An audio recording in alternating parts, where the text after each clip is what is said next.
All right, joining me once again here on the Matthew Filipowicz Show are my good friends Driftglass and Bluegal. Both Driftglass and Bluegal are bloggers for the website Crooks and Liars, as well as their own awesome respective blogs. They're also, of course, the co-host of the amazing podcast, The Professional Left, which you can find at professionalleft.blogspot.com. Driftglass, Bluegal, thanks for being on the show again.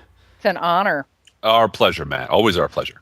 All right, so first off, though, guys, there was some big news for both of you since we last had you on, which was that you both got married to each other. to each other. Yes. I mean, I've talked to you other than that, but congratulations publicly. Well, thank you. Yeah, we're very happy. Mm-hmm. It's nice when good people find each other. I'm very pleased. And for you. She finally made an honest man of me. So did, and it was the cheapest, happiest wedding on the planet.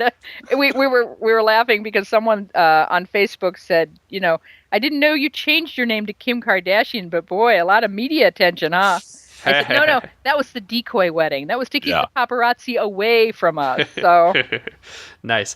So, Fran, right before we got on the air, even though this is a podcast, we're not really on the air. I don't know what I said on the air for. Right before we started recording this, you were telling me about this story, and you're gonna have to lay it out for me because I still don't entirely got the grasp of it. But apparently, there was something that you discovered that was reported that Rupert Murdoch, who's going through a hell of a lot of trouble right now, hopefully will be in prison at some point over in Britain. I have my fingers crossed. But he about an iPhone app that he was developing that he has developed that's he's losing a ton of money. So just lay out that story for us. It's the iPad actually, and it's at futurejournalismproject.org. They discovered that Rupert Murdoch's iPad-only publication, The Daily, Rupert invested $4,200 per reader, not per subscriber, but per reader. Wow. And this was revealed by a media buyer who's obviously very unhappy with the fact that, trying to sell advertising and buy blocks of advertising for this iPad app that was supposed to be the next great thing. Yeah. And it's turning out to be an absolute flop in terms of anyone paying to read this thing. So well, that's fairly consistent with a lot of his media outlets. They a lot of them consistently lose money. Yep. Mm-hmm. Well, this one's going to lose a lot, apparently. So he's got. And he doesn't care. He doesn't care. No. Well, I mean, throw it away. It's interesting to compare that to the Bill and Melinda Gates Foundation. Melinda Gates was on Colbert last night talking about how they're going to give away $60 billion, of their money, just to everything, to make the world a better place. And it's not real at this level. Yeah. Numbers aren't real. Well, it's also something where you have Rupert Murdoch. Clearly, he's part of someone who it's like they look at their money they're spending as an investment, and not they may lose money on this app, but the fact that this app exists and maybe some and helps frame the narrative of what they want and for their right wing agenda is really what it's all about. That's what it's about, and it's about again changing the world to look the way they want it to, Well, and that's more important than money. Yep. It's pennies on the dollar. I mean, the stakes that they're gambling for, essentially the future of the civilized world, right?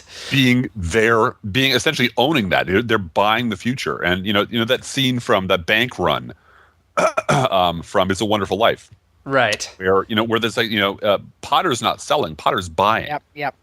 These people have made it very clear going back 30, 40 years. The Arkansas Project, the Koch brothers. These are people who've been spending money for generations, literally for generations, who are now in the public eye, much to probably their horror, but who've spent God knows how many hundreds and hundreds of millions or billions of dollars and are just going to keep spending. Yeah, and they have piled up this massive infrastructure of, you can go right down the list, all the think tanks, virtually without exception, are used to be funded by tobacco money, now oil money, Koch brother money, American Enterprise Institute folks, and then you bump over ALEC. Then you go over to Regnery Press. They have their own book club. They have their own book society. They have their own magazines. They have their own television network. They have their own religion, and they have people standing behind all of this who are willing to pay any amount of money to push the product.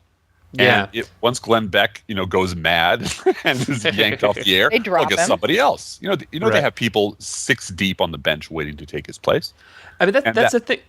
No, go on. That I was just going to say that's something that liberals can't seem to get through our heads, that, we're facing a fairly, we're right on all the issues. yeah. But when you're standing there, with your slingshot and your good intentions facing an armored division, Mm-hmm. as God is on the side of the heaviest artillery.